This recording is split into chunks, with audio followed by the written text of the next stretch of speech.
S ಇವಾಗ ಸಾರಿಗೆ ನೌಕರರ ಮುಷ್ಕರಕ್ಕೆ ಹೈಕೋರ್ಟ್ ಬ್ರೇಕ್ ಹಾಕಿದೆ.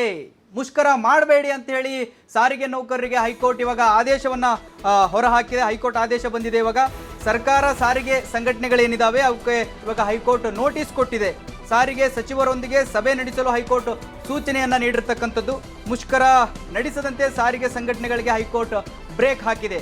ಹಾಗಾದ್ರೆ ಇವಾಗ ಹೈಕೋರ್ಟ್ನಿಂದ ಕೂಡ ಒಂದು ಸಾರಿಗೆ ಏನು ಇವರು ಪ್ರೊಟೆಸ್ಟ್ ಅನ್ನ ಮಾಡ್ತೀರಿ ಅಂತ ಹೇಳಿದ್ರು, ಅವರಿಗೆ ಮಾಡಬೇಡಿ ಅನ್ನುವಂತಹ ಒಂದು ಆದೇಶವನ್ನ ಹೈಕೋರ್ಟ್ ಕೊಟ್ಟಿದೆ. ಹಾಗಾದ್ರೆ ಇವೆಲ್ಲ ಗೊಂದಲಗಳು ಇವಾಗ ಇದ್ವಲ್ಲ, ಏನು ಈ ಸಾರಿಗೆ ಸಂಘಟನೆಗಳಿಂದಲೂ ಕೂಡ ನಾವು ಪ್ರೊಟೆಸ್ಟ್ ಮಾಡೋದಿಲ್ಲ ಅಂತ ಹೇಳಿ ಒಂದು ಬಣ ವಾಪಸ್ ತೆಗೆದುಕೊಂಡಿದೆ, ನಾವು ಅವರಿಗೆ ಬೆಂಬಲ ಕೊಡೋದಿಲ್ಲ ಅಂತ ಹೇಳಿ ಒಂದು ಬಣ ಹೇಳ್ತಾ ಇದೆ.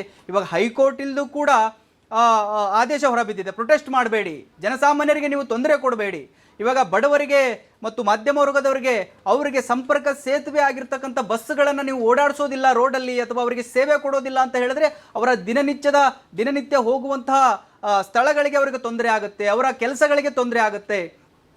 ಈ ಥರದ ಒಂದು ಇದನ್ನ ಮನಸ್ಸಲ್ಲಿ ಇಟ್ಕೊಂಡು ಈ ಎಲ್ಲ ನಿರ್ಧಾರವನ್ನು ತೆಗೆದು ಹೈಕೋರ್ಟ್ ಕೂಡ ಇವಾಗ ಆದೇಶನೂ ಹೊರಬಿದ್ದಿದೆ. ನೀವು ಸಚಿವರೊಂದಿಗೆ ಮಾತಾಡಿ, ಸರ್ಕಾರದೊಂದಿಗೆ ಮಾತಾಡಿ, ಸಭೆ ನಡೆಸಿ, ನಿಮ್ಮ ಬೇಡಿಕೆಯನ್ನು ಅವರು ಮುಂದೆ ಇಡಿ. ನೀವು ಈ ಥರದ ನಿರ್ಧಾರವನ್ನು ತೆಗೆದುಕೊಂಡಾಗ ಜನಸಾಮಾನ್ಯರಿಗೆ ಬಹಳ ತೊಂದರೆ ಆಗುತ್ತೆ ಅನ್ನುವಂತಹ ಇವೆಲ್ಲ ಈ ಜನಸಾಮಾನ್ಯರಿಗೆ ಒಳ್ಳಿತಾಗುವಂತಹ ಒಂದು ಇದನ್ನ ಇಟ್ಕೊಂಡು ಇವಾಗ ಹೈಕೋರ್ಟ್ ಕೂಡ ಆದೇಶ ಹೊರಟಿದೆ. ಮುಷ್ಕರ ನಡೆಸಂಗಿಲ್ಲ, ನೀವು ಪ್ರೊಟೆಸ್ಟ್ ಮಾಡಂಗಿಲ್ಲ, ದಿನನಿತ್ಯದಂತೆ ಬರಬೇಕು, ಕೆಲಸಕ್ಕೆ ಬರಬೇಕು, ನಿಮ್ಮ ಸೇವೆಯನ್ನು ಒದಗಿಸಬೇಕು ಅಂತೇಳಿ ಕೂಡ ಹೈಕೋರ್ಟ್ ಇವಾಗ ಆದೇಶವನ್ನು ಹೊರಹಾಕಿದೆ. ಹಾಗಾದರೆ ಏನು ಮಾಡ್ತಾರೆ ಸಾರಿಗೆ ನೌಕರರು? ಇವಾಗ ಸಂಘಟನೆಗಳಿಂದಲೂ ಕೂಡ ಬೆಂಬಲ ಹಿಂದಕ್ಕೆ ಹೋಗ್ತಾ ಇದೆ ಒಂದೊಂದು ಸ್ಟೆಪ್ಪು. ಇವಾಗ ಹೈಕೋರ್ಟ್ಲಿಂದಲೂ ಕೂಡ ಈ ಆದೇಶ ಹೊರಬಿದ್ದಿರೋದ್ರಿಂದ ಏನು ಮಾಡ್ತಾರೆ ಸಾರಿಗೆ ನೌಕರರು? ಅಥವಾ ಮೇ 20ರಂದು ಪ್ರೊಟೆಸ್ಟ್ ಮಾಡ್ತಾರಾ ಅಥವಾ ಮಾಡೋದಿಲ್ವಾ? ಇಲ್ಲ ಸರ್ಕಾರ ಏನು ಹೇಳುತ್ತೋ ಅಲ್ಲಿವರೆಗೂ ಕಾಯ್ತೀವಿ, ಅವ್ರಿಗೂ ಕೂಡ ಸರ್ಕಾರಕ್ಕೂ ನಾವು ಟೈಮ್ ಕೊಡ್ತೀವಿ ಅನ್ನೋಂಥ ನಿರ್ಧಾರಗಳು ತೆಗೆದುಕೊಳ್ತಾರಾ?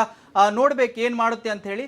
ಇದರ ಬಗ್ಗೆ ಇನ್ನಷ್ಟು ಮಾಹಿತಿ ಕೊಡೋದಕ್ಕೆ ನನ್ನ ಕೊಲೀಗ್ ಆಗಿರ್ತಕ್ಕಂಥ ಮೋಹನ್ ನೇರ ಸಂಪರ್ಕದಲ್ಲಿ ಕನೆಕ್ಟ್ ಆಗ್ತಾ ಇದ್ದಾರೆ. ಮೋಹನ್, ಇವಾಗ ಹೈಕೋರ್ಟ್ ಇಂದಲೂ ಕೂಡ ಆದೇಶ ಹೊರಬಿದ್ದಿರ್ತಕ್ಕಂಥದ್ದು, ಪ್ರೊಟೆಸ್ಟ್ ಮಾಡಬೇಡಿ, ಮುಷ್ಕರ ಮಾಡಬೇಡಿ, ನೀವು ಜನಗಳಿಗೆ ತೊಂದರೆ ಆಗುತ್ತೆ, ನಿಮ್ದೇನೇ ಇದ್ರೂ ಕೂಡ ಸಚಿವರೊಂದಿಗೆ ಸರ್ಕಾರದೊಂದಿಗೆ ನೀವು ಮಾತುಕತೆ ಮಾಡಿ ಬಗೆಹರಿಸಿಕೊಳ್ಳಿ ಅನ್ನುವಂತಹ ಆದೇಶವನ್ನು ಹೊರಹಾಕಿದೆ. ಏನಿದೆ ಇದ್ರ ಬಗ್ಗೆ ಹೆಚ್ಚಿಗೆ ಮಾಹಿತಿ ಕೊಡೋದಾದ್ರೆ ಮೋಹನ್? ಹೌದು ಮಹಾದೇವ್, ಏನು 20ನೇ ತಾರೀಕು ಬಸ್ಸು ಅವರ ಮುಷ್ಕರ ಇತ್ತು, ಈಗ ಅದು ದಿಢೀರಂತ ಸ್ಟಾಪ್ ಆಗಿದೆ. ಕಾರಣ ಒಂದು ಏನಂದರೆ ಹೈಕೋರ್ಟು ಇದಕ್ಕೆ ತಡೆಯಾಜ್ಞೆ ತಂದಿದೆ. ನೀವು ಯಾವುದೇ ಕಾರಣಕ್ಕೂ ಮುಷ್ಕರ ಮಾಡೋ ಹಾಗಿಲ್ಲ, ನೀವು ಮುಷ್ಕರ ಮಾಡೋಕ್ಕೆ ಮುಂಚೆ ಎಲ್ಲ ಸಾರಿಗೆ ಸಚಿವರು ಆದಂಥ ಸಂಪುಟ ಫುಲ್ಲು ನಿಮ್ಮನ್ನು ಮಾತಾಡಬೇಕು, ನೀವು ಇದ್ರ ಬಗ್ಗೆ ಚರ್ಚೆ ಮಾಡಬೇಕು. ನೀವು ಒಂದೇ ಸರಿಗೆ ಸಾರಿಗೆ ಏನಾದರೂ ಸ್ಟಾಪ್ ಮಾಡಿದ್ರೆ ಇದರಿಂದ ಸಾರ್ವಜನಿಕರಿಗೆ ಅತಿ ಹೆಚ್ಚು ತೊಂದರೆ ಆಗ್ತಿದೆ, ಇದನ್ನೇ ನಂಬಿಕೊಂಡು ಬದುಕುವಂಥ ತುಂಬ ಜನ ಇದ್ದಾರೆ ಅಂತ ಹೈಕೋರ್ಟು ಈಗ ಒಂದು ಸಾರಿಗೆ ಸಂಸ್ಥೆಯವರಿಗೆ ತುಂಬ ತಡೆಯಾಜ್ಞೆಯನ್ನು ತಂದು ಕಟ್ಟೆಚ್ಚರ ವಹಿಸುವಂತೆ ಮುಂಚೆನೇ ನೀವು ಪ್ರತಿಭಟನೆ ಮಾಡಿದ್ರೆ ಇದರಿಂದ ಸಾರ್ವಜನಿಕರಿಗೆ ತೊಂದರೆ ಆಗುತ್ತೆ, ನೀವು ಸಾರ್ವಜನಿಕರಿಗೆ ತೊಂದರೆ ಮಾಡಬಾರ್ದು, ನಿಮ್ಮ ಏನು ಬಸ್ ದಿನನಿತ್ಯದ ಚಾಲನೆ ಇದೆ ಅದು ಅದೇ ಥರ ಆಗಲಿ, ನೀವು ಅಕಸ್ಮಾತು ನೀವು ಮಾಡಲೇಬೇಕು, ನಾವು ಪ್ರತಿಭಟನೆ ಮಾಡ್ತೀವಿ ಅಂದರೆ ನೀವು ಅದಕ್ಕೂ ಮುಂಚೆ ಸಾರಿಗೆ ಸಚಿವರು ಅಥವಾ ಸಂಪುಟದ ಬಗ್ಗೆ ಇದ್ರ ಬಗ್ಗೆ ತುಂಬ ಚರ್ಚೆ ಮಾಡಿ ನಿಮ್ಮ ಬೇಡಿಕೆಗಳು ಕೊನೆಗೂ ಈಡೇರದೇ ಇದ್ದಾಗ ಮಾತ್ರ ನೀವು ಏನು ಪ್ರತಿಭಟನೆ ಮಾಡಬೇಕಾಗುತ್ತೆ. ಅದಕ್ಕೂ ಮುಂಚೆ ನೀವು ಪ್ರತಿಭಟನೆ ಮಾಡಬಾರ್ದು ಅಂತೇಳಿ ಹೈಕೋರ್ಟು ಇದಕ್ಕೆ ಕಟ್ಟುನಿಟ್ಟಾಗಿ ತಡೆಯಾಜ್ಞೆ ತಂದಿದೆ Mahadev. Yes okay Mohan, okay, thank you ನಿಮ್ಮೆಲ್ಲ ಮಾಹಿತಿಗಾಗಿ.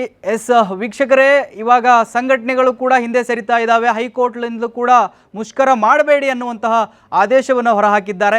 ಇನ್ನು ಮುಂದೆ ಕಾದು ನೋಡಬೇಕು, ಮೇ 20ಕ್ಕೆ ಇದರ ನಂತರವೂ ಏನಾದರೂ ಸಾರಿಗೆ ನೌಕರರು ಬಂದ್ ಮಾಡ್ತಾರಾ, ಪ್ರೊಟೆಸ್ಟ್ಗೆ ಸಿದ್ಧರಾಗೇ ಇರ್ತಾರಾ, ಅಥವಾ ಇವೆಲ್ಲವೂ ಸರ್ಕಾರ ಜೊತೆ ಚರ್ಚೆ ಮಾಡಿ ಮುಂದಿನ ಕ್ರಮ ತೆಗೆದುಕೊಳ್ಳೋಣ ಅಂತ ಹೇಳಿ ಪ್ರೊಟೆಸ್ಟ್ ಮತ್ತೆ ಮುಂದೋಡ್ತಾರಾ ಅನ್ನುವಂಥ ಎಲ್ಲವನ್ನು ಕಾದು ನೋಡಬೇಕು. ಸಂಪೂರ್ಣ ನ್ಯೂಸ್, ಇದು ನೊಂದವರ ಧ್ವನಿ.